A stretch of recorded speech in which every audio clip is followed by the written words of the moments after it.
Hey guys, tonight we're curling up with something that might surprise you. What it was really like to be rich in medieval times. Picture it, you're draped in furs, tucked under a velvet canopy bed with tapestries on the walls and servants tiptoeing past with flickering candles. But before you exhale and sink into that fantasy, here's a reality check. Your bed is crawling with lice, your nose is freezing, and someone just sneezed blood in the corridor. You probably won't survive this. So, before you get comfortable, take a moment to like the video and subscribe, but only if you genuinely enjoy what I do here. I'd also love to know, where in the world are you listening from, and what time is it there? Now, dim the lights, maybe turn on a fan for that soft background hum, and let's ease into tonight's journey together. You stir beneath a heap of wool blankets, the kind that scratch just enough to keep you awake. The feather-stuffed mattress beneath you is lumpy, and every time you shift, it creaks louder than the castle doors during a siege. The bed is grand, sure four-posted and carved with lions, but even a lion wouldn't sleep well with the constant prickling of fleas and the faint smell of damp stone. And that fur throw? It's from a fox that probably died of mange.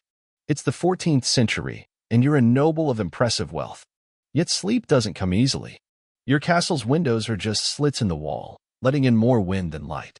Glass exists, but it's so expensive and rare that only royalty can afford it. You've got oiled parchment, and it flaps when the wind howls. Which it does. A lot. Your chamber is one of the warmest in the keep, but that's not saying much. The fireplace gives off more smoke than heat, and the stone walls act like a giant refrigerator. You huddle closer to the hearth, but your bed is yards away. Castles weren't designed with cozy in mind. Your sheets were changed last season. Maybe. That stale, vaguely sour smell isn't from the food. You call for a servant to bring hot stones for your feet, but by the time they're ready, you're already awake enough to hear the rats scratching inside the walls. Again, lice, fleas, and bedbugs are inevitable companions. You have the best linens money can buy, but no one in this era knows what microscopic bugs are. So while you sleep, they feast. You scratch absent-mindedly, wondering if the little blood spots on the pillow are yours or theirs. The bed itself is a display of status. You own furniture, which is already a big deal, and it's portable, just in case you need to move quickly. Assassinations, political uprisings, or bad weather could make travel necessary. So your massive oak bed can be disassembled and hauled to the next freezing manor, where the bugs will be waiting too. Servants shuffle in at dawn, stoking fires and drawing curtains. They sleep on straw pallets in the hall, which oddly seem more comfortable than your overstuffed lumpy mattress. You'd swap with them, except, well, class. One mainstream historical fact? Let's drop this one. Even in royal palaces, mattresses were rarely changed or cleaned, and infestations were so normal they barely earned comment in the records. You weren't filthy. You were just medieval. Now here's a weirder truth. Some nobles believed sprinkling crushed herbs between the sheets would ward off night spirits and bad dreams.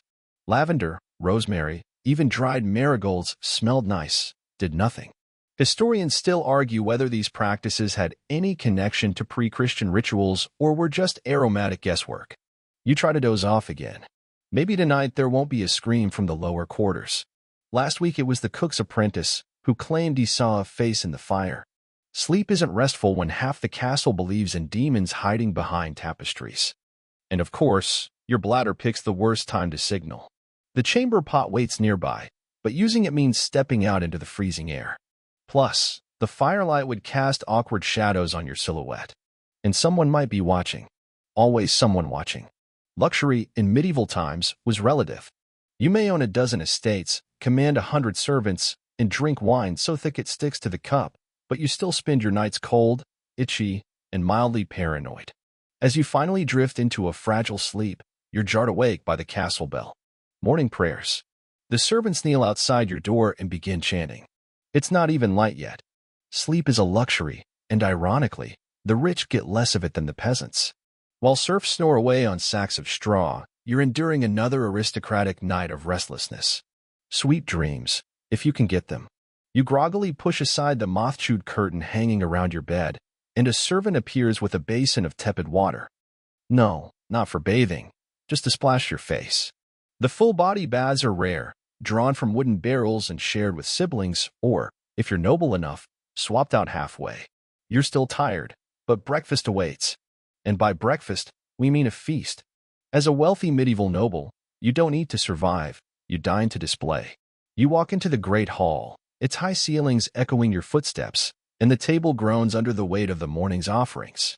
There's trenchers filled with stewed fruits, honeyed oats, soft cheese, slices of cold pheasant from yesterday's feast, and, of course, an oversized goblet of ale. Yes, ale for breakfast. Water's considered risky, full of humors, and floating things best left unspoken. But here's the thing, this feast is trying to kill you. Most medieval food preservation methods involve salt, vinegar, smoke, or faith. The cold pheasant? A bit greenish. But it's served with a mustard so strong it could take paint off a wall, and you eat it anyway because it's proper. A bit of mold? That's flavor. A parasite? That's character building. As you sip your thickened wine, spoiled, but spiced to hide it, you feel a dull throb in your big toe. Again, you already know, gout. Rich man's disease. You're only in your 20s, and your joints are screaming like a monk who's stubbed his toe during Lent. This isn't a one-time treat. You're expected to eat like this daily. Nobles who ate modestly were considered suspicious, possibly pious, possibly plotting rebellion. You're judged by your table as much as by your sword. You remember your uncle's death, not by sword, not by plague, but by salmon mousse. The cook was flogged, of course, but the damage was done. Your uncle died with his mouth open and his belt loosened. Now, here's a mainstream historical fact. The medieval nobility commonly suffered from malnutrition, not due to lack of food, but due to imbalance. Their diets were overloaded with meat, sugar, when available, and dairy, while lacking in basic fiber and vitamins. Scurvy wasn't just a sailor's problem. As your foot throbs and your belly protests, you think back to that time your cousin dared to eat a salad. Raw vegetables? Uncooked? How common. He was mocked at court, then sick for 2 days. People said it was divine punishment. Your teeth aren't doing great either. Sugar, when you can get it, is a luxury and a curse. The sweetmeats you love? They're carving holes in your molars like rats in a grain sack. And brushing? There's a twig soaked in mint water somewhere on your dresser, but mostly, you rinse and hope. Dentists are for peasants. You have a barber, and he's just as likely to remove your tooth with a chisel as he is to bleed you for balancing your humors. Want a quirky tidbit? Some noblemen hired professional food tasters, not just to check for poison, but also to ensure the stew wasn't too bland. A poor-tasting dish could damage your prestige. Imagine dying from saltiness in both senses. And here's a scholarly debate that's still open. Historians can't quite agree on how common intentional food poisoning really was among the nobility. Was it a rampant political tactic or more of a folkloric fear, blown out of proportion by paranoid chroniclers? You glance down at your trencher, technically a slab of stale bread acting as a plate. It's soaked through with grease and gravy. You won't eat it, of course. That's for the dogs or the peasants. Maybe it'll be tossed to the poor outside the castle gate, as long as they bow low enough when receiving it. You belch softly into your napkin, linen, embroidered, possibly worth more than a cow, and brace yourself for the next course. Breakfast is over, but midday meal is already being planned.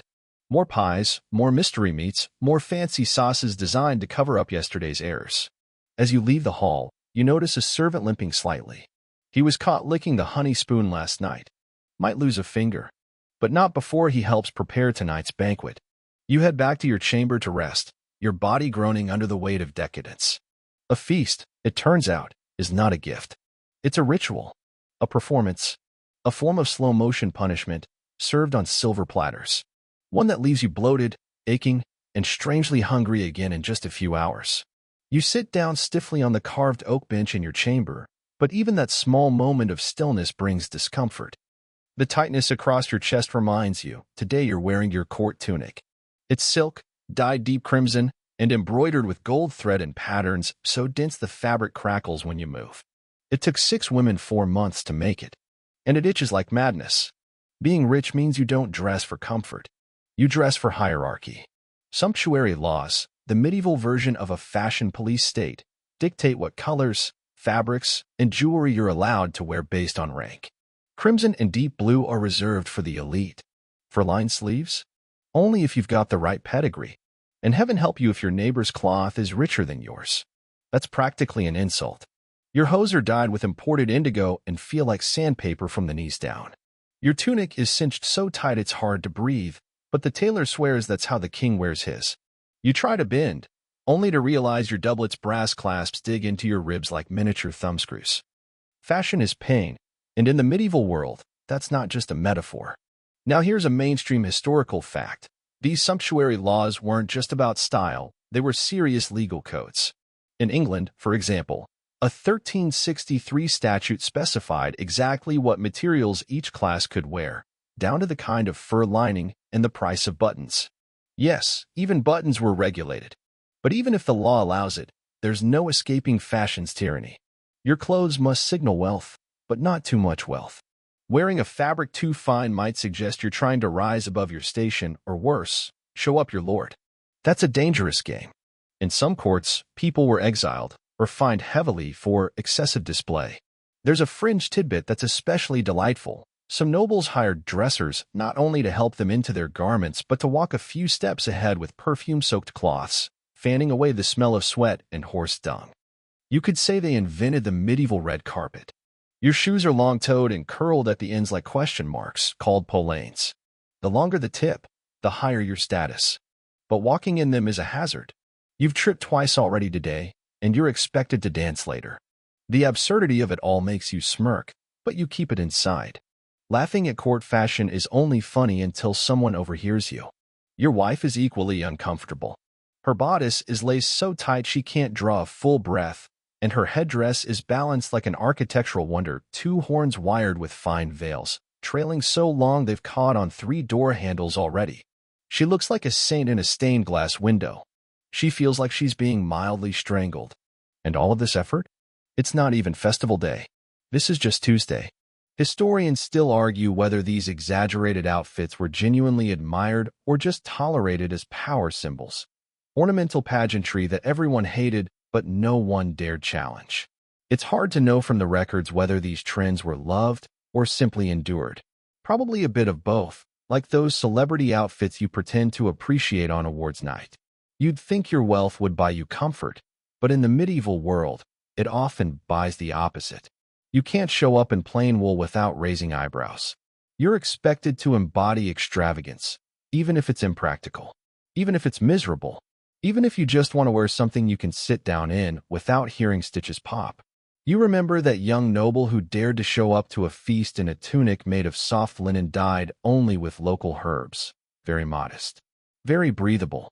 He was gently mocked at first, then brutally excluded from the hunt the next day. They called him Lord Parsley behind his back. He left court before winter. There's a performance to nobility, and clothing is your costume. Each ruffle, jewel, and stitch reinforces your role. And stepping out of costume? That's social suicide. You shift again on the bench, trying to breathe more shallowly so the brass doesn't gouge you. The servant enters with the wrong cloak. You sigh, because now your entire look is ruined, and someone at court will definitely notice. You'll have to start over. Just another glamorous day of wealth, wrapped in velvet and regret. The long corridor to the audience chamber is lit with sputtering torches, each one casting more smoke than light. You walk carefully, your ridiculous shoes threaten to tangle with every step, and try to ignore the faint, ever-present smell of damp stone and boiled cabbage. There's no such thing as fresh air in a medieval castle, just different grades of must. You've been summoned for a minor court session, which sounds simple enough. But in practice, it's an exhausting blend of performance, politics, and paperwork that you cannot delegate.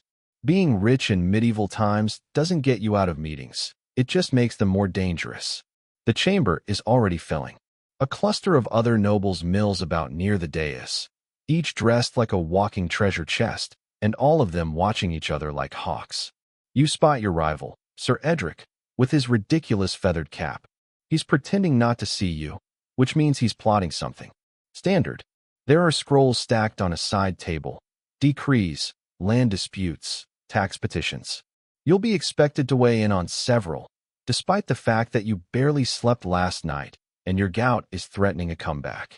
One of the parchments refers to a boundary disagreement between 2 villages you vaguely own. You sigh? Someone will be disappointed no matter what you decide.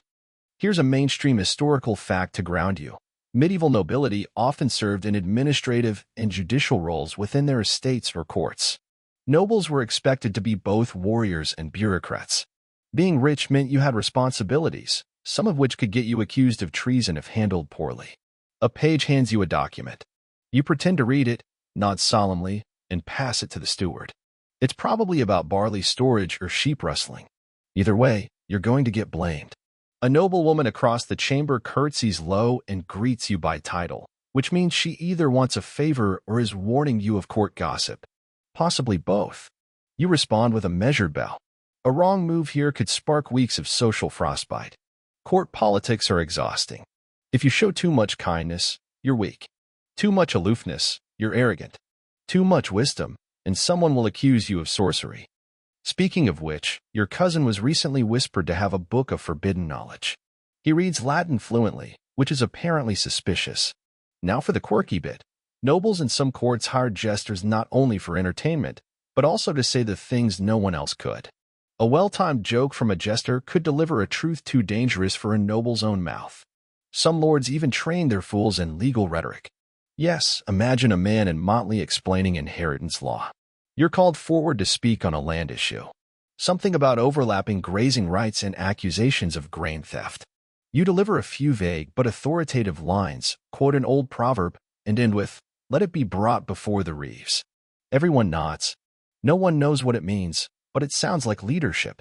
Historians still argue whether most noble judgments were based on actual legal training or just tradition and guesswork. There are examples of lords making detailed, informed rulings, and others where entire villages were fined because someone sneezed during testimony. A servant offers you a drink ale, again, and you sip out of politeness. It's warm. Someone sneezes behind you, and the room stiffens. You glance around, half expecting a doctor to burst in wielding a stick of burning herbs. But it's just spring. Probably. You retreat to a bench and pretend to study a map of the region's wheat yields, though your mind is already drifting. You still have letters to dictate, a falconer to dismiss, and your steward wants to discuss barn rot. The day stretches before you like a muddy road in November. And worst of all, you can't complain. Complaining is for the poor. You have privilege, remember? You're wealthy, titled, powerful, which means you're also a prisoner of your obligations. You shift uncomfortably again, your tunic pinches as you breathe, and smile thinly at Sir Edric as he approaches. He offers a compliment on your belt buckle. You respond with a hollow, "And yours, my lord." You both know this isn't about belts. This is sparring. And the day has only just begun. You finally escape the audience chamber just before midday, mentally drained and physically aching. You manage a quick retreat through the side corridor, past the chapel where the priest mumbles his fifth Ave Maria of the hour, and into your private solar, a room that is meant to be a place of rest. It isn't. This chamber is cluttered with parchments, wax seals, and an array of letters waiting for your approval. Most of them begin with elaborate greetings, followed by groveling, and then a simple, painful request: money. Every baron, merchant, and distant cousin you've ever met seems to believe your wealth is bottomless. But here's the thing no one understands. Being rich in medieval times means never quite knowing if you'll stay that way. Wealth isn't stable. You don't have a bank account or mutual funds. Your assets are in sheep, barrels of cider, crates of wool, and villagers who keep mysteriously disappearing during harvest season. You call for your steward, a grumpy man with excellent handwriting, and begin dictating responses. Yes, you'll loan 5 silver pieces to that northern tenant, but only if he doubles his barley tithes. No, you won't pay for your brother-in-law's pilgrimage to Santiago. He's been on 3. You're pretty sure he just likes the wine. Here's a mainstream historical truth. Medieval nobles were constantly cash-strapped. Despite their lands and titles, actual coins were hard to come by. Many bartered, borrowed, or levied taxes just to maintain appearances. And worse, war, famine, or a single bad harvest could plunge even high-born families into debt overnight. You glance at the chest in the corner of your room, the one holding your valuables. It's locked with iron clasps and smells faintly of mold. Inside, a few gold coins, a pearl rosary, and a bundle of IOUs. A dragon's hoard. This is not. Now for something delightfully quirky. To secure loans, some nobles pawned their own clothes. Silk tunics, velvet cloaks, even jeweled belts were accepted as collateral. Imagine showing up to court in your second-best doublet because the nice one's been hocked to pay for pig feet. You rub your temples as the steward reads a letter from the abbey. They want funds for a new bell tower. You just paid for their roof. You ask if the bishop's brother still owes you that horse. The steward shrugs. The horse may have joined a monastery, he mutters, with admirable sarcasm. The reality is, your wealth is a web, estates that need tending, tenants that need scolding, debts that must be juggled without ever admitting you're juggling. One missed payment, one failed harvest, and suddenly you're hosting fewer banquets. Fewer banquets means fewer allies. Fewer allies means, well, sometimes the king finds new friends. Historians still debate whether medieval nobles truly grasped the long-term economics of their wealth. Some argue they managed complex estate systems brilliantly. Others believe most barely kept things afloat, relying more on status and intimidation than strategy. You take a break from the letters and stare out the narrow window slit. Your land stretches for miles, green fields, grazing cattle, lazy streams. It looks prosperous. But you know better. You know that half the serfs are behind on their obligations, that the smith wants higher wages, and that the wool market has collapsed again. Even your castle, solid and imposing, is an economic sinkhole. Roof leaks, repairs are endless, and the firewood bill alone could fund a small militia. And let's not forget the cost of feeding all those necessary retainers. Do you really need 6 men to guard the same hallway? A knock at the door. It's your chaplain, cheerfully reminding you of the donation you pledged to the monastery 3 months ago. You smile and lie. Of course, I was just arranging it. He leaves, still smiling. You add it to the ever-growing list. Being poor is miserable, but being rich in the medieval world? It's a game of financial juggling, with torches. Everyone assumes you're hoarding gold in secret chambers. The truth? You're rationing soap and pretending your tapestries don't have holes. You dismiss the steward with a sigh, promising to review the last 5 letters later. Maybe you will. Maybe you'll throw them in the hearth. Because sometimes, the richest people at court are just really good at looking rich. You're called to supper, though called might be the wrong word. More like summoned. Because as a noble, you don't really eat when you're hungry. You eat when it's time to perform being rich. The great hall is already lit with rows of smoky tallow candles. The scent of roasted meats thick in the air, layered under something you can't quite place. Turnip? Possibly old turnip. Possibly someone's boots. You glide to your seat, third from the lord of the manor, but higher than the local reeve, and arrange your robe to cover the stain from that ale spill 3 nights ago. You hope the lighting is dim enough. This is no casual family dinner. This is a theater of status. Every bite you take, every crumb you leave, is a signal. And heaven forbid you look too eager. You remember the young squire who bit into a drumstick before the lord had raised his goblet. He was made to eat outside for a week. With the dogs. Which, frankly, he may have preferred, less watching. Here's a mainstream historical fact. Noble dining was a spectacle. Meals could last hours and involve up to 6 courses, each one more elaborate and bizarre than the last. Swan, peacock, eel pie, jellied fish. Not to be enjoyed, but to be marveled at. You'd think people came to watch the food, not eat it. Tonight's menu begins with frumenty, a porridge that's trying very hard to pretend it's luxurious, and continues with cold lamprey and vinegar. You smile politely and try not to wince. A servant pours spiced wine into your goblet. It's lukewarm and too heavy on the cloves, but you nod approvingly anyway. And of course, you're not allowed to use a fork. Forks are still viewed with suspicion. Some say they're effeminate. Others claim they're the devil's prongs. So you gingerly scoop up stew with a crust of bread, praying nothing dribbles onto your robe. Again, conversation at dinner is delicate. You can't speak above a certain volume, can't mention bodily functions, and must avoid all unholy topics, which includes politics, plague, and anything remotely interesting. You murmur something about the weather in Aquitaine. The knight beside you counters with a riveting comment about sheep prices. And now for something fun. Some noble households employed trained food testers to sample each dish before the lord dined, just in case of poison. You don't have one tonight, which makes you eye the eel pie with fresh suspicion. That steward did seem unusually cheerful earlier. Halfway through the meal, a minstrel's trio begins to play. They're slightly off-key, and 2 of them look like they're sharing a lute. You keep your expression neutral, as expected. Applauding too soon would mark you as overly eager. Not applauding at all makes you a bore. So you wait until someone slightly more powerful claps, and then you clap slightly less. Historians still argue whether these elaborate dinners were actually enjoyed or just endured.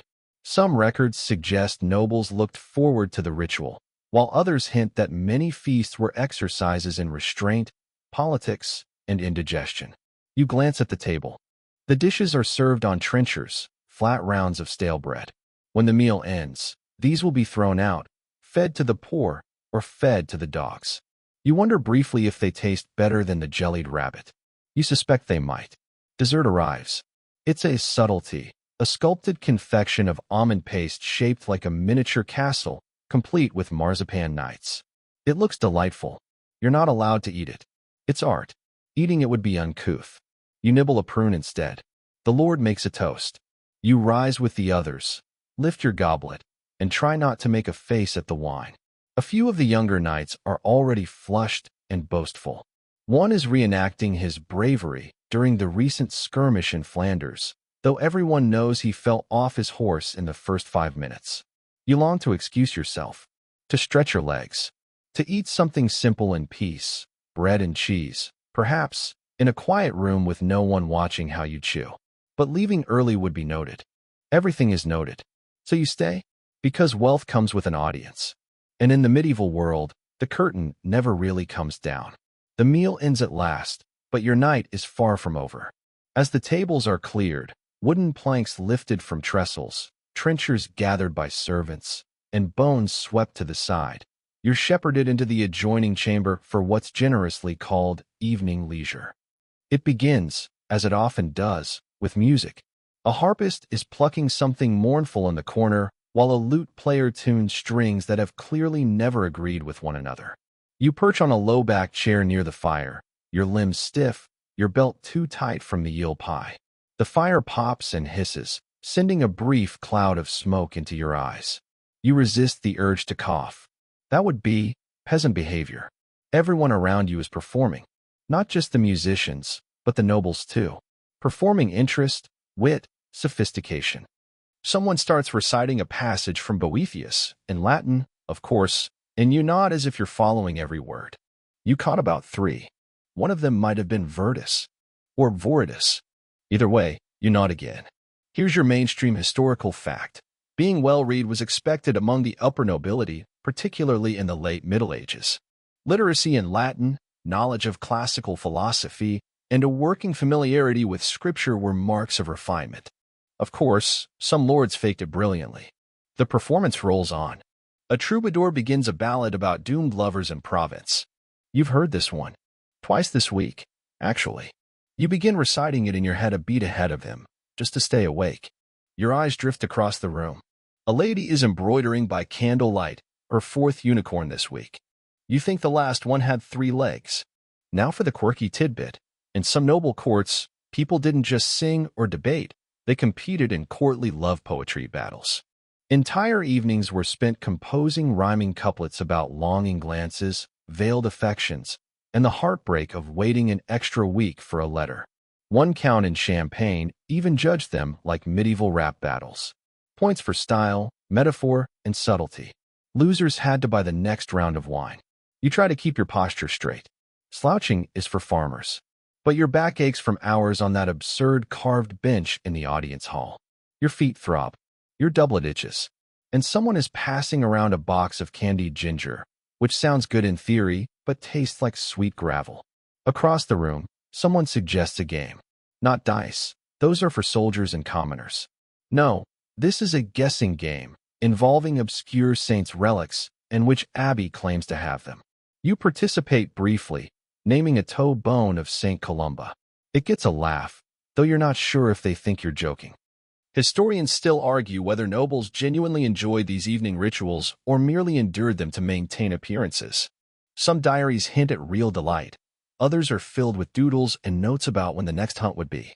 The candles burn lower. You suppress a yawn. Bad form. The fire is hot against one side of your face, but the stone floor beneath your shoes feels icy. One cheek is flushed, the other numb. This, you think, is luxury. Someone suggests a riddle. A long, torturous thing involving a goose, a ladder, and a monastery gate. You smile politely and pretend to ponder while quietly planning your escape. At last, the host rises. The time has come for compline prayers. Everyone murmurs approval. You rise, bow stiffly, and make your way to the chapel. Your knees creak audibly. Someone behind you snickers. Probably the young page who still has all his cartilage. The chapel is cold and smells faintly of wax and mildew.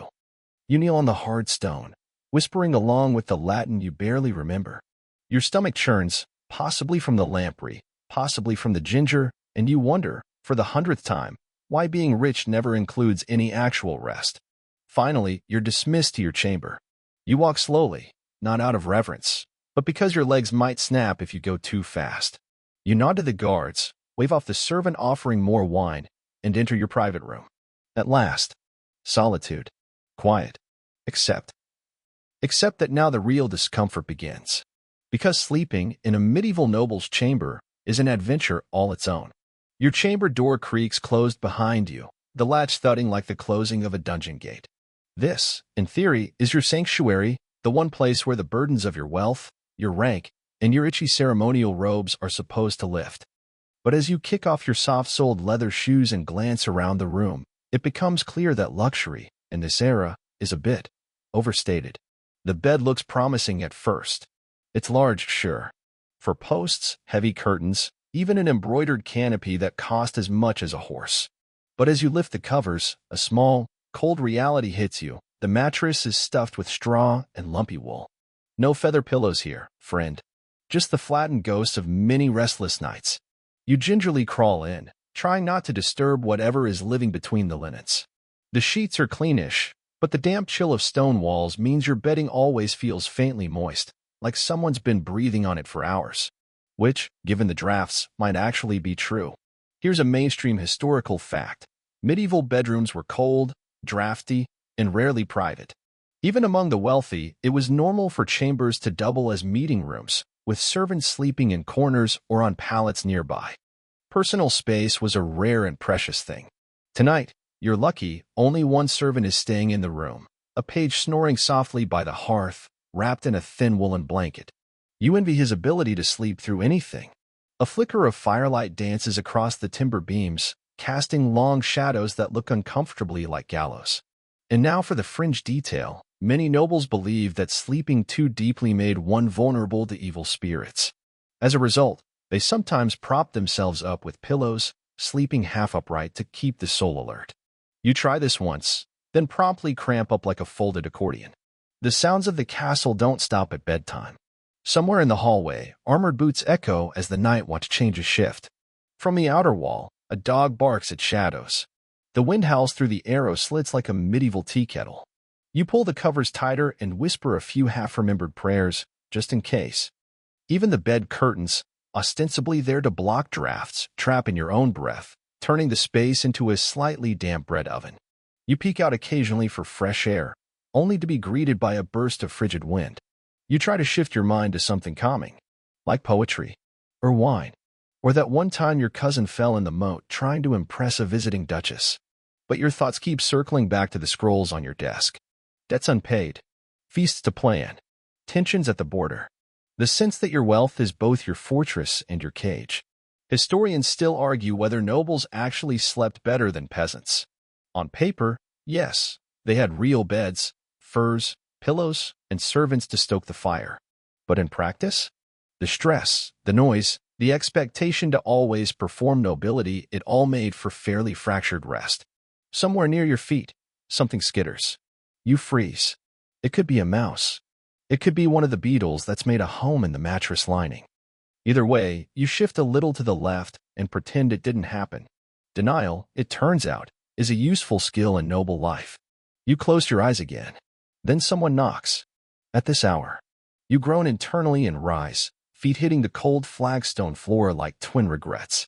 It's a messenger, red-faced and apologetic. There's been a dispute at the gate. Two merchants with a carload of apples and a disagreement about taxes. You're needed to mediate. Immediately. You consider saying no, but that would be unbecoming. And besides, if you don't handle it, someone else will, and they'll get the credit. Or worse, The blame will fall to you anyway. You nod, mumble something princely, and begin pulling your robe back on. It's the middle of the night. You're cold, tired, and your back feels like it's been tenderized. But you're a rich man in medieval times, and that means you don't get nights off. Because even when you lie down, the burden of wealth keeps you sitting bolt upright.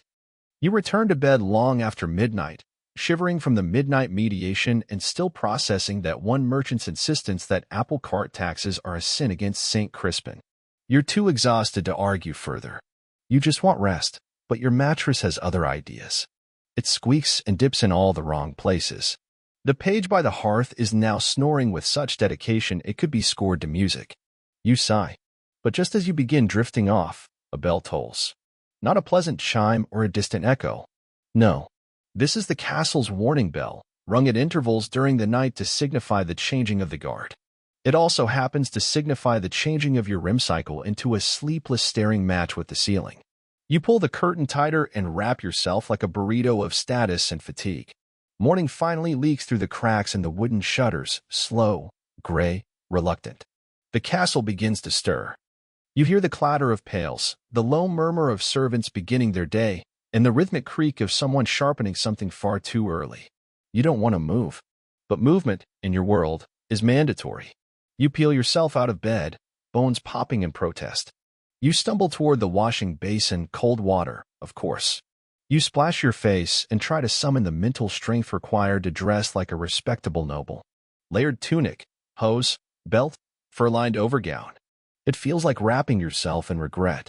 Here's a mainstream historical fact. In the later Middle Ages, wealthy nobles began wearing more structured garments, tight sleeves, fitted bodices, and long, trailing fabrics that made getting dressed a full-body workout. Many required assistance from servants to get into their outfits, which is why your page is currently lacing your sleeves while stifling yawns of his own. Today you've got obligations. Meetings with stewards, a visit to the reeve, and worst of all, audience hours. That means peasants, with problems. But before that comes morning mass.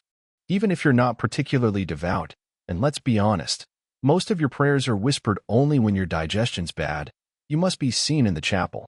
You trudge through cold stone corridors to the private oratory, where a sleepy priest mumbles his way through the Latin liturgy, his breath fogging in the chill. You kneel. You yawn. You hope God understands. Back in your chambers, a modest breakfast is waiting. Bread. Cheese. Yesterday's fruit, slightly withered. A small beer, low alcohol, because water is suspicious. You pick at the food. Your stomach, after the previous night's feast, is still staging protests.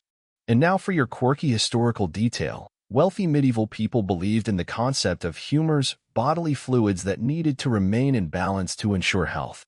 Eating the wrong food at the wrong time could overheat your liver or dampen your spleen. That pear you're eyeing? Too moist. Might induce melancholy. So you nibble some dry cheese instead, just to be safe. Outside, the castle courtyard is a bustle of noise and activity. Horses being saddled. Carpenters repairing a cart. A falconer yelling at an uncooperative bird. You step onto the walkway overlooking it all, your robes fluttering slightly in the wind.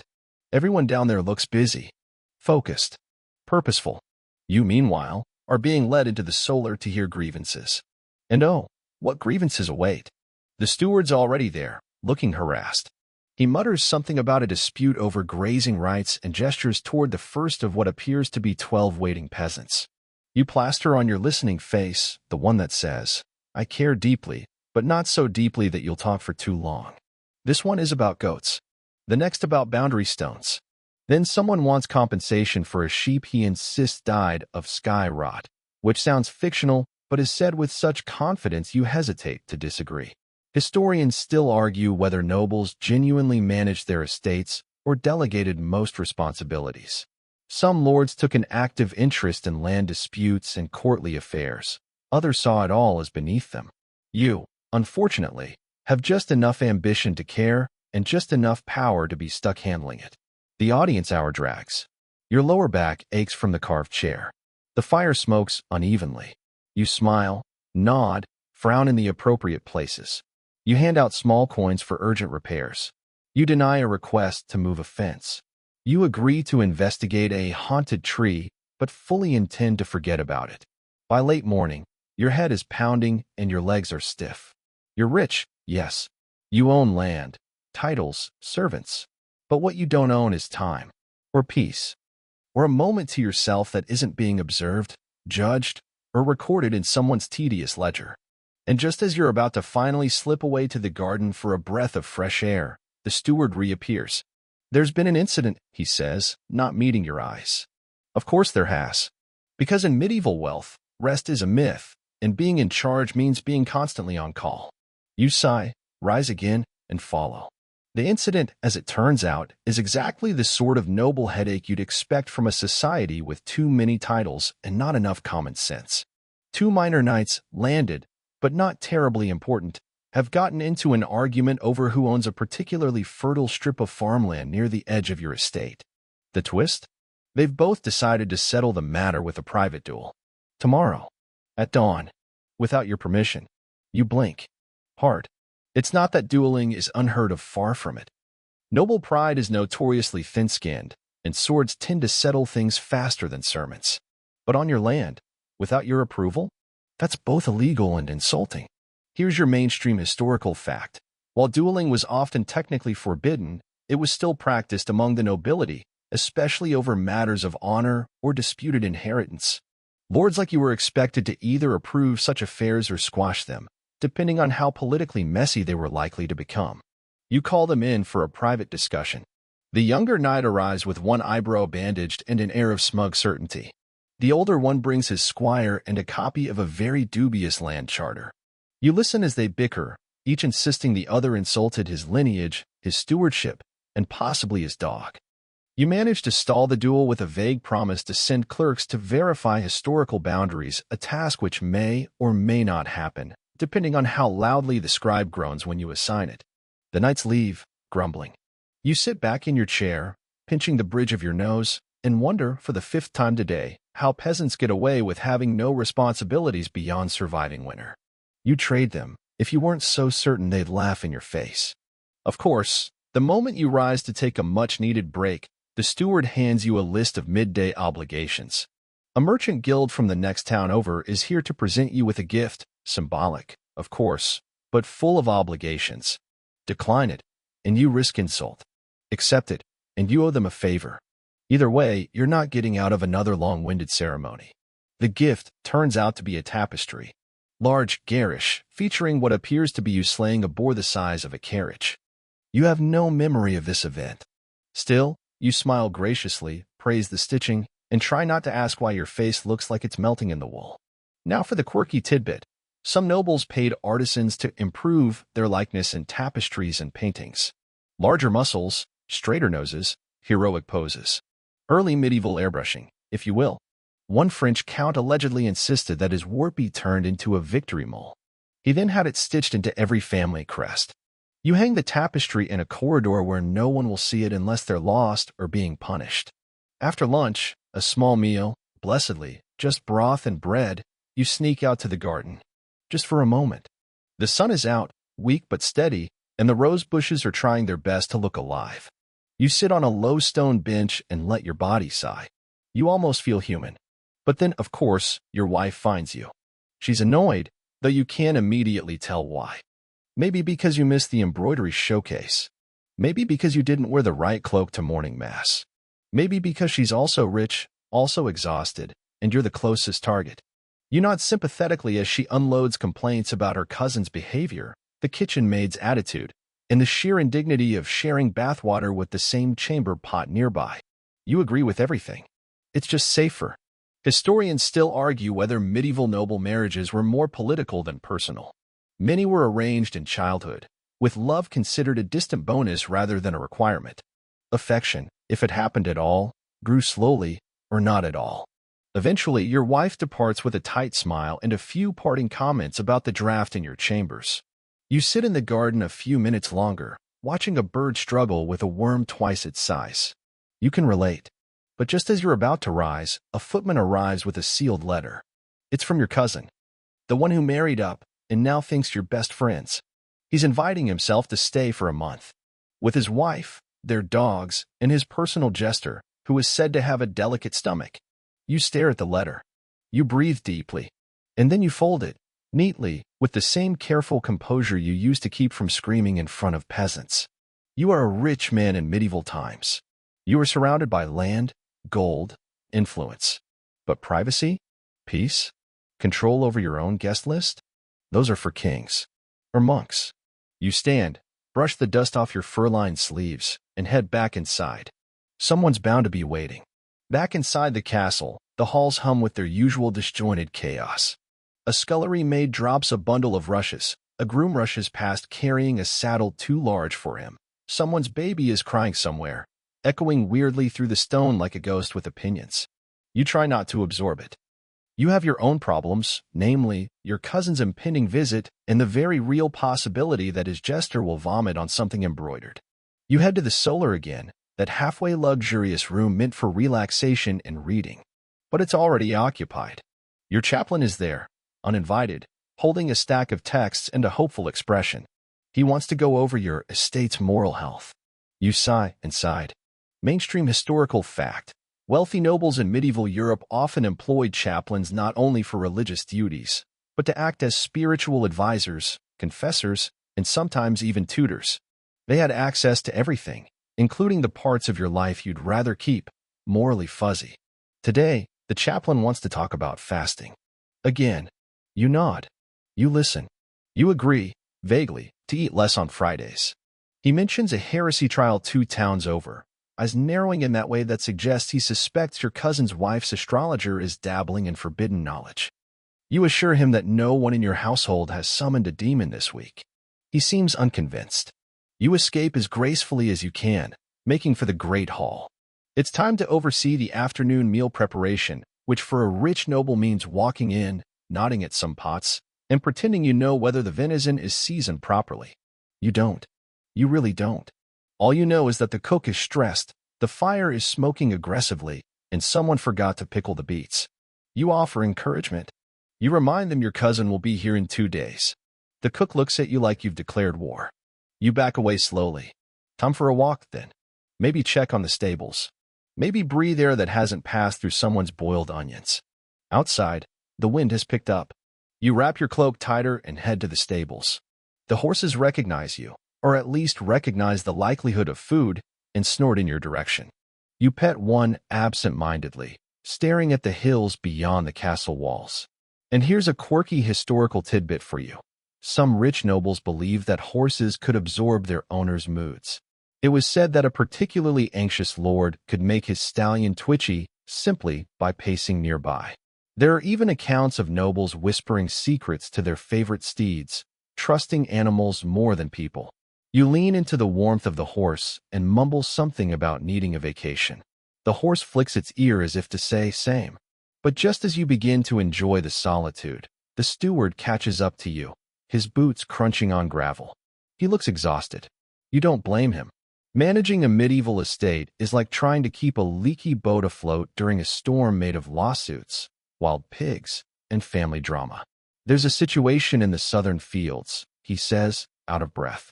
Flooding. Of course there is. You mount a horse, grudgingly, and ride out. It's muddy. It's cold. Your boots squelch in ways that suggest you'll never get the smell out. But yes, the field is flooded. A broken culvert, a delayed repair, and now one of your best grazing areas is a shallow pond. Sheep are bleating in protest. A shepherd is waving a stick and muttering that this is a sign of divine displeasure. Historians still argue whether most nobles genuinely understood the infrastructure of their lands, or just pretended to. There's evidence of hands-on lords who managed drainage systems, forest clearing, and construction projects, but also tales of bumbling aristocrats who thought mud was nature's opinion. You order the culvert fixed. You tell the shepherd to move the flock to higher ground. You ignore his warning that the water smells like a curse. You ride back, now speckled with mud and smelling of damp wool. And what greets you when you return? Another letter. This one from the bishop. He's reminding you, very politely, that you're overdue on a promised donation to a nearby monastery. They've been praying for your soul daily, he says, and would appreciate some financial encouragement to continue doing so. You rub your temple. The donation isn't even the problem. It's the string of obligations that come with it. If you give now, the monks will expect annual patronage. They might even carve your name on a pew, permanently linking you to their chilly water-smelling abbey forever. But if you delay, the bishop might start hinting about your family's less than devout ancestors. And then, as if summoned by your growing irritation, a servant bursts in to ask if you'd like to approve this evening's musical entertainment. Harpists, minstrels, a fire juggler named Edric the Flaming? You sigh and wave your hand. Let fate decide. Because if there's one thing about being rich in medieval times, it's that there's always someone waiting for your approval. And always one more decision between you and whatever peace you thought you earned. You sink into the nearest chair. And for a brief moment, with your boots still wet and your brain numb, you wish you were the stable boy instead. Evening descends like a damp woolen blanket, slow, heavy, and not as warm as you'd like. The castle staff move like they're underwater, sluggish from fatigue or just trying not to get noticed. You get it. You'd hide from yourself, too, if you could. Dinner is being laid out in the great hall. You arrive to find 3 long tables already set, with pewter cups, trenchers of bread, and steaming pots of lentils and leeks. The aroma is hearty, but not luxurious. You're not eating alone tonight again. No, tonight you're hosting 3 minor lords, 2 monks, and your wife's cousin who talks about falconry like it's a religion. Each one is already seated, already pouring themselves wine like they own the place. And so begins your next ordeal, the formal dinner. Here's your mainstream historical fact. Noble feasts in the medieval period were less about eating and more about status. Where you sat, what food you were served, how many courses there were, all carefully curated to reflect power and proximity to it. Seating arrangements could make or break alliances. You once sat someone too close to the salt dish and ended up in a 2-month Cold War over it. You take your place at the high table and summon your most gracious host face. Smile. Nod. Pretend you're thrilled to hear Lord What's-His-Name recount the story of how he lost a thumb in a hunt for the 50th time. The food is bland tonight. Not because the cook failed, but because it's Friday. And that means no meat. You make do with fish pie and boiled greens, occasionally reaching for your goblet to wash it all down. The monks are discussing the reshingling of their roof in excruciating detail. Your wife's cousin is showing off a leather glove embroidered with what might be a falcon or might be a very aggressive chicken. You drift off mentally, staring into the candlelight, until someone mentions taxes. A hush falls, tense, reverent, as if someone's just whispered plague. Lord Halden, the one with the thumb issue, leans in and starts complaining about how royal taxes are strangling his tenants. He's considering petitioning the king. The monks nod sagely. Everyone turns to you, as if expecting you to either declare revolution or quote scripture. You offer the safe middle ground. It's always wise to be cautious when balancing loyalty and sustainability. They nod, impressed, probably because that sounded like something you didn't just make up. You've learned that in these rooms, tone matters more than content. Here's your quirky historical tidbit. Some medieval nobles paid minstrels extra to make flattering ballads about them during meals. One infamous baron paid to have a song composed about his pet hawk, which was sung nightly while he ate. The hawk apparently hated it and attacked the lute player mid-verse. You consider hiring a bard just to make everyone stop talking. Eventually, mercifully, the meal ends. The guests move to the hearth to sip warmed wine and gossip. You, however, head to your private chamber, only to find that it's not entirely private tonight. Your youngest child is in your bed. Not sick, not frightened, just bored. The nursemaid looks apologetic as she gathers up toys and a half-eaten candy date. He wanted to see you, she says. You sigh and tell her to leave him. The boy smiles sleepily and rolls to one side. You remove your cloak, your doublet, your boots. You lower yourself into the bed slowly, every joint protesting. The fire crackles. The room smells faintly of lavender, sheep tallow, and someone's jam-smeared fingers. Your child speaks, voice soft and matter-of-fact. When I'm big, I'll be lord too. You smile, half genuine, half panic. Historians still argue whether medieval nobles truly prepared their heirs for the full weight of leadership or simply expected them to absorb it by osmosis. Some accounts suggest children were given real responsibilities from a young age. Others imply they were sheltered, raised more like ornaments than future rulers. You don't have an answer. You just nod and say, yes, someday you will. He drifts off to sleep almost instantly. You stare at the ceiling, wondering how you'll teach him to smile through endless ceremonies and make peace with never having a moment of his own. You drift, too, just barely, when someone knocks. Not a servant. Not urgent. Just your steward again, with a small matter. Apparently, the miller's wife has accused the blacksmith's apprentice of cursing her cow. The village wants your ruling. Again, you glance at the child beside you. He stirs, curls up tighter under the blanket. You sigh, quietly, deeply, and you rise once more. Because being rich doesn't mean you get to sleep when you want. It means you're the final say in everything from tax policy to alleged cow hexing. It means you get all the burdens of power and none of the mercy.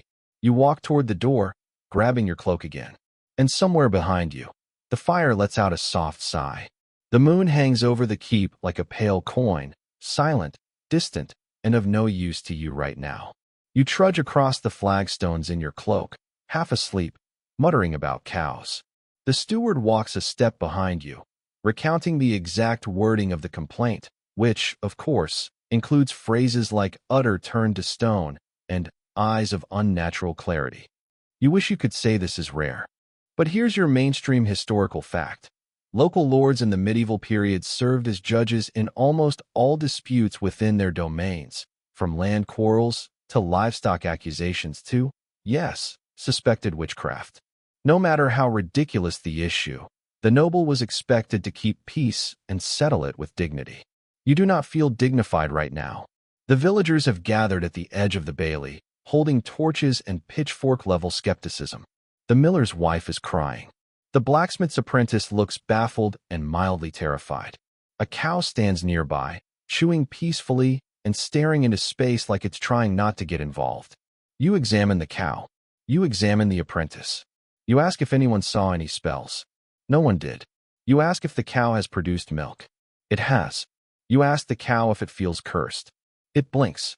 You declare that the cow is simply old and possibly dramatic. The apprentice is fined a chicken for suspicious behavior, and the matter is closed. Everyone grumbles, but they leave. You return to the keep. You return to your bed. This time, no interruptions. The child is still asleep. You manage a few solid hours. Until the bells ring. Again. It's dawn. You have mass. You drag yourself to the chapel. Candles flicker. The chaplain greets you with a look of smug alertness. You kneel, and your knees complain. The prayers rise up into the rafters, and your mind drifts, again, to sleep and cows, and whether it's actually a sin to pray for silence. By breakfast, you are once again expected to look regal. You eat barley porridge in silence, watching the courtyard bustle with motion. Your guests have not left. In fact, one of the monks has decided to stay another week to catalog your wine cellar for signs of sacramental potential. Translation: he wants free drinks. You nod, smile, and remind yourself that patience is a virtue, even if your eyebrows twitch every time someone uses the word hospitality. Now, here's a quirky historical tidbit. Some wealthy nobles attempted to enforce quiet hours in their castles, literal windows of time where servants were not allowed to speak above a whisper or make excessive noise. One German count even installed a muffling bell, rung when he wished for total silence. Naturally, everyone hated it, and the bell mysteriously went missing within the week. You were considering a muffling bell of your own, possibly attached to a trebuchet. By mid-morning, you're out in the gardens again, inspecting your wife's hedge maze. It seemed like a good idea when you had it built, elegant, refined, something for guests to wander in. But now it's just overgrown and infested with birds. A squire got lost in it last week and had to be lured out with cheese. As you walk the perimeter, you hear a familiar wheeze. It's your accountant.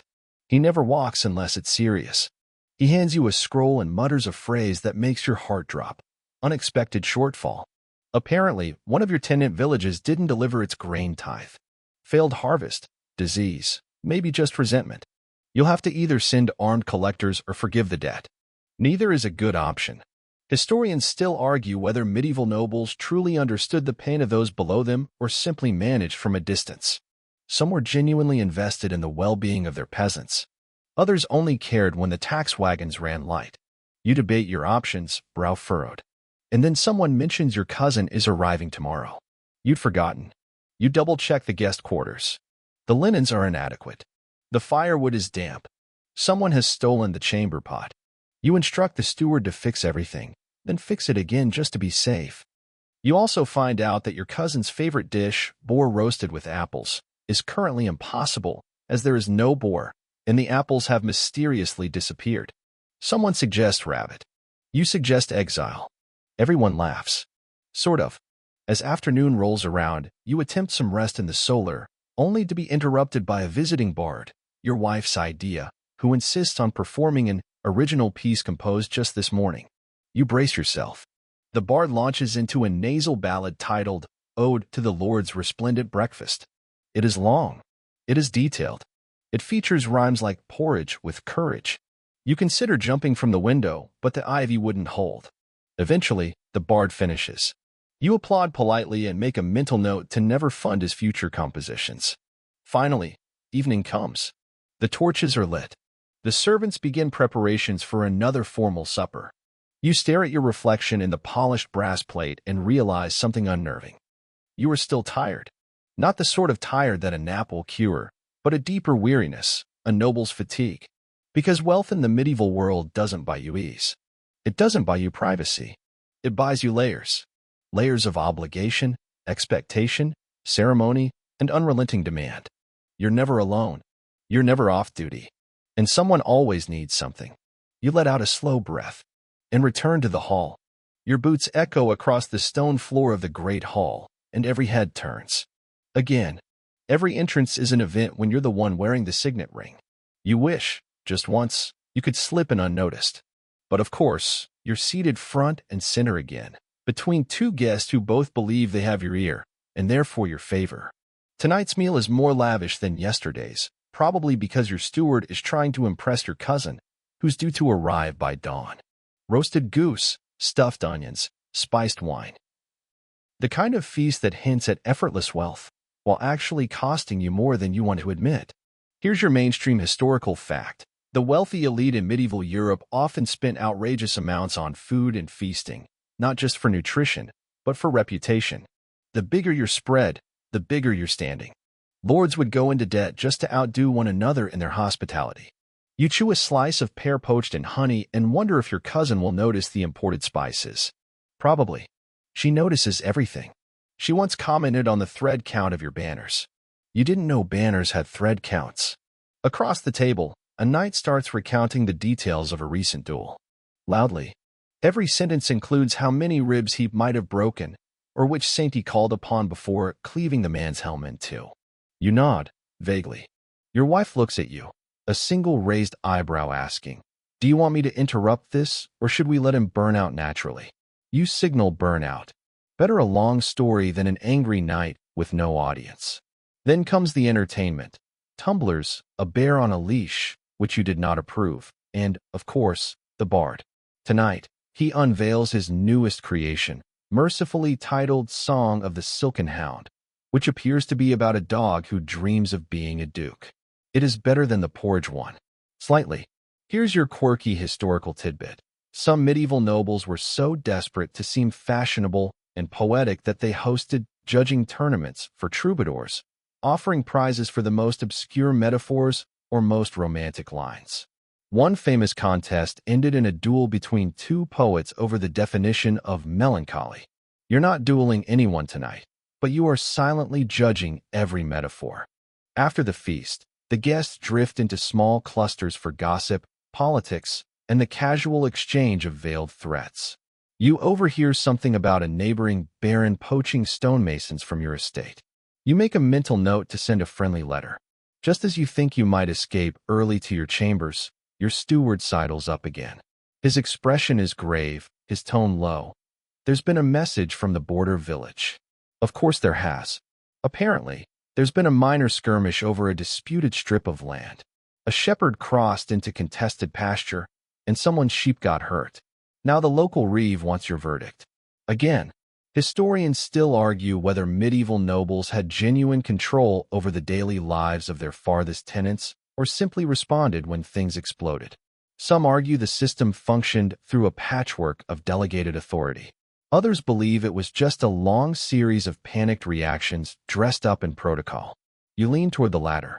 You excuse yourself, once again, and retreat to your solar with the steward, poring over a map by candlelight, trying to remember which stream technically divides the land and whether the last agreement was verbal or actually scribed.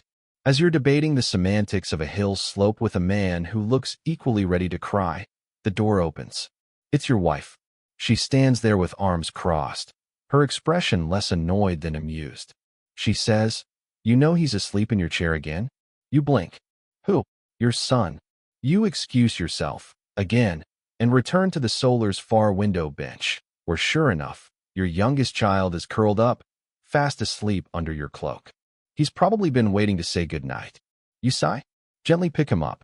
He mutters something about castles made of cheese. You envy his imagination.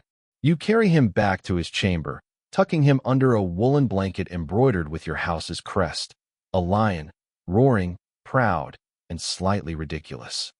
You kiss his forehead and whisper, "Let someone else be in charge for a while." He snores in response. You return once more to your study, where the steward is still talking. You wave in quiet. You sit. Breathe. Let your hands rest in your lap. And then, you do something unthinkable. You tell him, "This can wait till morning." His eyes widen. You expect protest. But instead, he nods, relieved. Perhaps he, too, is exhausted with the fiction that everything must happen now. You walk to the window and look out. The castle is quiet now. Torches glow in their sconces. The guards make their rounds with muffled steps. Somewhere, a dog barks once, then thinks better of it. You wonder, if you weren't rich, if you weren't a noble, what would you be doing right now? Maybe sleeping for one. Maybe not worrying whether tomorrow's roast will meet your cousin's standards. Or whether your distant village will revolt over a cow. Or whether your son will grow up strong enough to carry this crown of obligation. Because being rich in medieval times doesn't mean you're free. It just means your cage is velvet-lined, and everyone expects you to smile from inside it. You close the shutters, douse the lamp, and for a fleeting moment, you imagine silence. True silence. But even in that silence, you know tomorrow will knock, and you'll have to answer. The rooster crows long before you're ready for it. Again, you stir beneath heavy woolen sheets and lace-edged pillows, the kind that once felt luxurious and now just feel itchy. Another day in paradise. If your idea of paradise includes land disputes, ceremonial duties, and 17 varieties of baked eel, you dress slowly. Not by choice. It takes your valet 15 minutes just to lace your doublet. You attempt small talk, asking if there's news. He responds with the kind of silence that means yes, but you're not going to like it. Once dressed, you descend into the courtyard. The sun's barely touched the tower walls, and already there's a clamor. A cart has overturned at the gate. A wine delivery. Dozens of bottles smashed. Sticky red puddles spread across the cobblestones like a fresco gone terribly wrong. Your steward blames the driver. The driver blames the cobbles. The cobbles, for their part, remain indifferent. Here's your mainstream historical fact. Wealthy medieval estates imported wines from France, Italy, and even distant Greece. Possessing foreign vintages was a way to showcase status and connections, especially if your guest lists included bishops or minor royalty. Now you'll be short on claret for your cousin's arrival. Of course, you direct the servants to salvage what they can, although realistically, your dogs will enjoy the scent far more than your guests. You sigh, take a deep breath, and remember what's next on the agenda: petition hour. If you had a coin for every peasant who's insisted the rivers moved and taken their fence with it, you'd probably use it to build a taller fence. Today's petitioners include a miller who insists a demon is turning his flour black, it's Sit, a farmer whose neighbor's geese insult his pigs, an issue of loud honking, apparently, and a cobbler who demands a tax exemption because his left eye twitches. When it rains, you handle each with the patience of a saint, or at least a very tired monk. You fine the soot miller for negligence, order the geese to be pinned at night, and grant the cobbler half a tax exemption, contingent on the weather. He nods solemnly, as if you've just saved his soul. Here's a quirky historical tidbit. Some nobles employed petition filters, servants or scribes tasked with listening to complaints before they reached the Lord's ears. One particularly clever duke created a rotating schedule of fake listening days to keep villagers guessing whether he was actually in the hall. You don't have that luxury. Your hall is full, your schedule predictable, and your villagers are stubborn. They will find you. After the final petitioner bows and backs away, a bit too slowly, you suspect he's trying to pocket a spoon. Your cousin arrives. Lady Isabel. Tall. Impossibly well-dressed. Smells faintly of lavender and disapproval. She greets you with a kiss on each cheek, then immediately begins critiquing your tapestries. So this is the unicorn you mentioned, she says, staring at the centerpiece wall hanging. He looks startled. He's surprised by how much this cost me, you reply flatly. You give her the grand tour, again pausing at the kitchens, the chapel, the library, which she claims is quaint, and finally the garden, where she asks whether the roses are supposed to lean like that. You're proud of yourself for not throwing a hedge trimmer. As evening approaches, you dine together in the solar, just the two of you. You pour wine that survived the great spill, and she praises the flavor with the faintest hint of condescension. You catch up, but everything she says reminds you of how different your lives have become. She travels, sings in court, debates poets, owns a pet lynx, and hasn't had to oversee a barley tithe since she was 20. You, by contrast, haven't left the estate in 3 seasons and once had to officiate a wedding between 2 people who didn't like each other or speak the same language. You listen, smile, and say you're happy for her. You mean it, sort of. But you also envy the way her life isn't strapped to a crumbling castle and 100 villagers who think their cows are cursed. Historians still argue whether noble women like Isabel had more freedom than their male counterparts. In court circles, they could maneuver socially, even politically. But outside of power hubs, their lives were often more constrained than history books admit. Some call it privilege. Others call it a gilded cage. You wouldn't mind a gilded carriage right now, heading far away. After the meal, she retires early, something about preserving her complexion. You stay behind and pour yourself a second cup of wine. Alone. This is what no one tells you about wealth in the medieval world. That the gold is heavy, the prestige exhausting, that yes, you eat better and sleep warmer than most, but your hours belong to everyone else. Your choices are already made. You've been raised to maintain, to defend, to be the unshakable pillar, even when that means giving up rest, dreams, and sometimes dignity. You're the final word in your domain, and the first one blamed when anything cracks. As you sit in the flickering firelight, watching the shadows of antlers dance across the stone, you wonder, would you choose this life again? You're not sure. But you do know this. Come morning, you'll rise, dress, rule, and do it all over again. Because in this world, the worst thing about being rich is that you never truly belong to yourself. You wake to the sound of bells. Not the church kind. The kind that means someone's at the gate, and they're important enough to ring. You roll out of bed, because sitting up would take too much effort, and brace for whatever new social hurricane awaits. Your cousin Isabel is already dressed and waiting in the hall, sipping something herbal and judgmental. You've got company, she says, not looking up. Again. Of course you do. The gatehouse steward informs you that a minor noble, Sir Alaric of the Riverlands, has arrived with his entourage. You vaguely remember Alaric as the one who once compared your banquet to a peasant's potluck. He's not here by accident. He's here to talk alliances, or land, or marriage, or possibly all 3. You inhale slowly, preparing your voice for diplomacy, your spine for hours of ceremonial stiffness, and your soul for the kind of small talk that could drain the color from stained glass. Sir Alaric enters in full display mode, doublet embroidered with gold hawks, boots so polished they reflect your chandeliers, and a plume on his hat so large it may require its own chair. Here's your mainstream historical fact. Medieval nobles often formed alliances through arranged marriages and strategic hospitality. Hosting a rival or ally was not just etiquette, it was politics in velvet gloves. Declining to host a visiting noble could spark a feud or a whisper campaign. Alaric kisses your ring grudgingly and is soon seated beside you at the midday meal, complimenting the bread while gently suggesting you reevaluate your border claims to the south. You nod, smile, counter his proposal with something vague and noncommittal. You both know the real negotiation happens later, over wine and behind closed doors. This is just the theater. And speaking of theater, your jester appears. You didn't summon him, but here he is, grinning like a mischievous gargoyle and launching into a story about a bishop, a goat, and a misdelivered sermon. Alaric chuckles politely. You suspect he's already calculating whether the jester is part of your negotiation strategy. Quirky historical tidbit time. Some medieval courts employed jesters not just for entertainment, but as unofficial messengers. A clever noble might have a jester deliver veiled political commentary, wrapped in jokes, so that insults could be denied if necessary. One famous jester once derailed a royal betrothal with a riddle about two donkeys sharing a crown.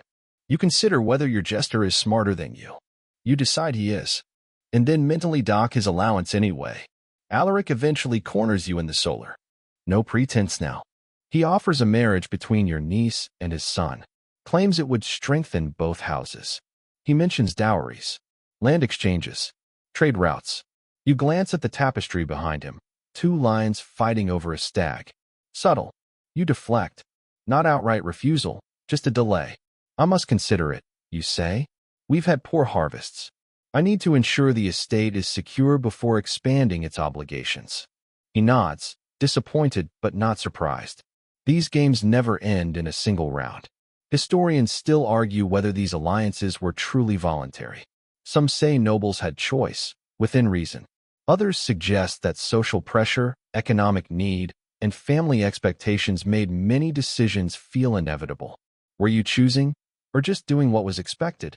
You walk Alaric out personally. He thanks you for your generosity. You thank him for his candor. Both of you lie like seasoned actors. After he rides off, your steward approaches. There's a new issue with the granary. Someone's been skimming grain from the stores. A few sacks here, a few there. You know it's not starvation yet, but theft means desperation. Or boldness. Possibly both. You make a note to inspect the granary yourself tomorrow. Another thing added to the list that never stops growing. Like mold in the cellar. Like cousins with opinions. You retreat back into your study as the sun lowers behind the trees. You think about the negotiation, about Alaric's hawk-stamped seal, about the marriage he proposed. Your niece barely knows the boy. She still braids daisies into her hair and talks about becoming a nun. But that doesn't always matter, does it? You sip cold tea. Forget it's cold. Don't care. Because here's the truth. Wealth in medieval times buys you access, but not autonomy. You sit on a mountain of coin and land, and yet your choices are all filtered through lineage, strategy, and public perception. It's a kind of prison, built from stained glass and Latin scrolls. And tonight, your cousin Isabel wants music. You oblige, because she's still a guest. A quartet of lutanists appears, plucking away while she critiques their tempo. You manage a smile. You ask her, did you ever think about giving all this up? She doesn't blink. Every day. You nod. Because being rich isn't about indulgence. It's about obligation. About standing so still that everyone else can pivot around you. You are the fixed star, never allowed to fall, never allowed to rest. Later, as the music fades and Isabel retires, you walk alone beneath the archways of your courtyard. You pause by the fountain. The moon reflects off the rippling surface. You see your face. You don't look tired anymore. You look ancient. You wonder if your ancestors felt the same, and if your descendants will thank you. The candle sputters low beside your bed. You don't remember falling asleep, only that when you finally did, it was the kind of sleep that sinks into your bones and doesn't let go easily. But now you're awake again because there's noise in the hallway. Voices, footsteps, a metallic clatter. Someone's dropped a helmet. You groan softly. Pull on a robe. Open the door. Your steward's waiting. His face says it all. Trouble. Again. The reeve's been injured, he says, quietly. Fell from his horse during the patrol. You blink. Is he alive? Broken arm, fractured ribs. Conscious, though. The patrol says the saddle strap was cut. Of course it was. Just when things couldn't possibly unravel further. The reeve, your local enforcer, tax collector, and general everything man, is a pillar of your estate's daily function. Without him, the ledger balances no one. The farmers grow restless. The taxes come late. The punishment for theft or vagrancy goes unspoken, and therefore unfeared. You throw on real clothes. You go see him. He's lying in the solar, which has been turned into a makeshift infirmary. There's a splint on his arm, purple bruising across his ribs, and the kind of expression that tells you he'll be fine, but he's not going to like what you're about to say. You need to rest, you begin. No, he says immediately. You both pause. Then he coughs, winces, and adds, "The Miller boys did it. I know it. Their father's been fuming ever since the new water levies." Here's your mainstream historical fact. In medieval estates, the reeve was usually a peasant elected by other villagers, but answerable to the lord.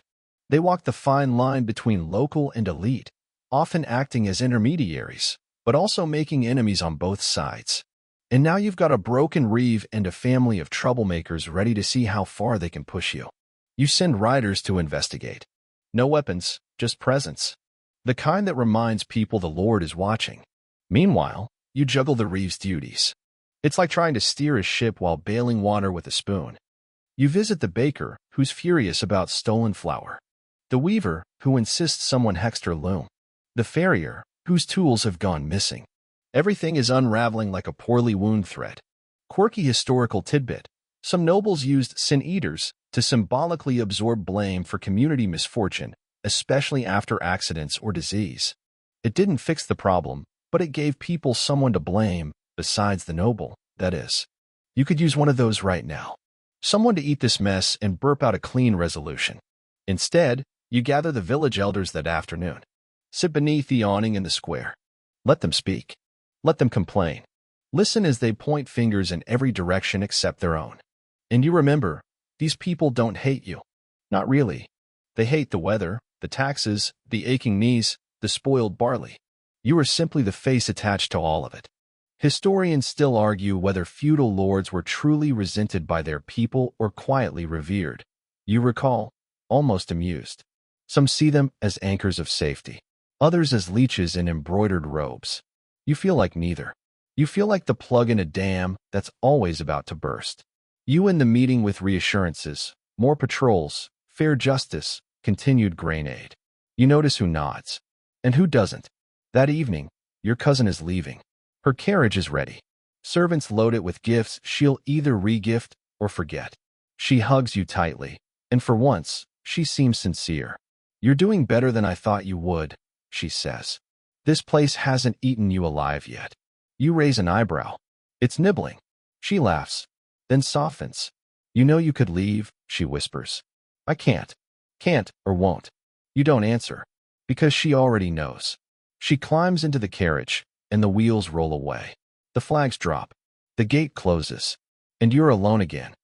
Master of a world that is always crumbling, just slowly enough that no one notices unless you stop holding it together. You return to your study. Stare at the maps. The parchments. The bills. The tally sticks. Each one a decision, a problem, a demand.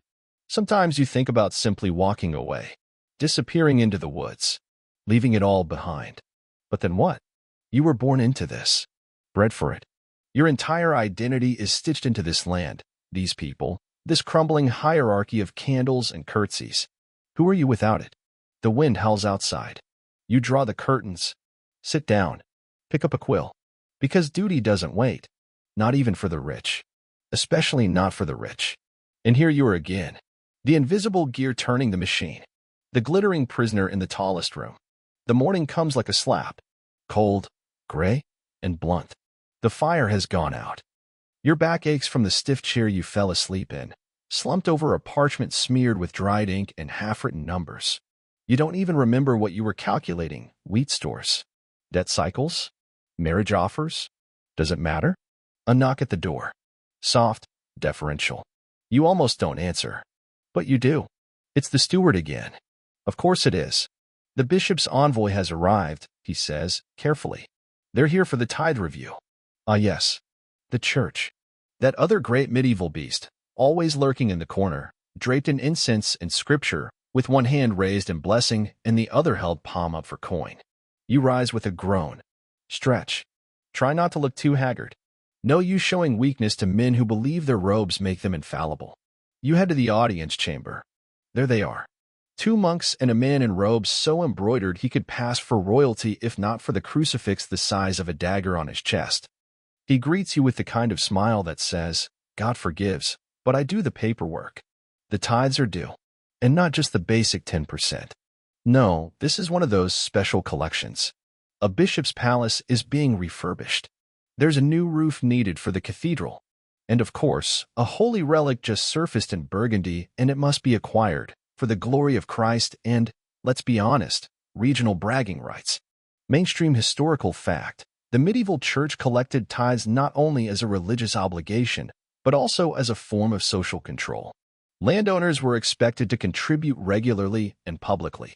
Not paying was both a sin and a scandal. You smile. You nod. You agree. But inside, you're calculating. Because every pound they take is one less for the mill, the granary, the roads. One more reason your villagers mutter your name under their breath. You try to argue for leniency. The envoy listens, then opens a scroll. Reads aloud the list of your past donations like a grocery bill from purgatory. You've been generous, he says, but there is always more to give. Isn't there always? A quirky tidbit here. Some wealthy nobles paid their tithes in strange forms: dozens of geese, barrels of salted fish, or even decorative relics of dubious origin. One French count famously offered a fragment of St. Peter's toenail in place of silver. The monks accepted it. Reverently. You consider offering your cousin's loot. It's been out of tune for years. Instead, you sigh. Approve the new tithe. More grain. More wine. Another dent in the reserves. You'll have to explain this to your steward later. And then again to the villagers. They'll shrug. They'll grumble. And they'll still come to your gates when they're starving. Historians still argue whether the church helped stabilize society or siphoned its lifeblood. Some claim it preserved knowledge, provided charity, and kept the peace. Others see it as a gilded parasite. You decide it's both. A grand contradiction, wrapped in scripture. Later, the envoy departs with blessings and baskets. You watch the cart roll away, full of offerings you can't afford. Then you head back inside. The corridor feels longer today. You pass portraits of ancestors you never met, who stare down at you like judges with powdered wigs and smug expressions. You wonder if they felt as exhausted as you do. Dinner is quiet. No guests. No cousins. No jesters, even. You eat bread and cheese. Drink a little wine. Stare into the fire. And for the first time in a while, no one needs anything from you. No one is shouting. No decisions await. Just warmth. Just silence. You sink back into the chair. Close your eyes. And for a moment, just a moment, you almost feel free. Almost. But the castle groans in the night. The hearth spits smoke. And somewhere, a servant is muttering about a broken shutter. You know tomorrow it begins again. The ledger. The visitors. The taxes. The masks. Because here's the worst thing about being rich in medieval times. You never stop paying for it. Not with gold. Not really. You pay with your time, your choices, your peace. You pay with every smile you fake, every feast you host, every judgment you render while silently wondering what it costs your soul. You are never alone, and always lonely. You are pampered, and exhausted, feared, and forgotten. You are the flame that lights everyone else's way, and no one notices when you burn out. Now let your shoulders soften. The cold stone walls fade, and the weight of crowns, of robes, of obligations, lifts. You've walked far tonight, through candlelit halls and whispered prayers, through treacherous diplomacy and velvet prisons. The feasts are over. The guests have gone. The bells no longer ring for you. Imagine now that you are stepping away, down a quiet corridor lit only by moonlight, past the portraits, the scrolls, the silence of old ancestors. You feel the wind again, the kind that smells of pine and hay. You step through a hidden garden gate, barefoot on damp grass. There's no audience, no parchment, no tithes, just a single bench beneath an old tree, and the sky above is open and endless. You sit, breathe, no need to impress or to perform. You've done enough. Let the fire inside you settle into a soft glow, the kind that warms but doesn't burn. Let the voices in your mind fall quiet, like the last note of a lullaby. Tonight, you are not the noble, not the lord, not the prisoner of privilege. You are simply a person, drifting into sleep. And sleep comes easily now, like a cloak around your shoulders. Soft, still, safe. Good night, and sweet dreams.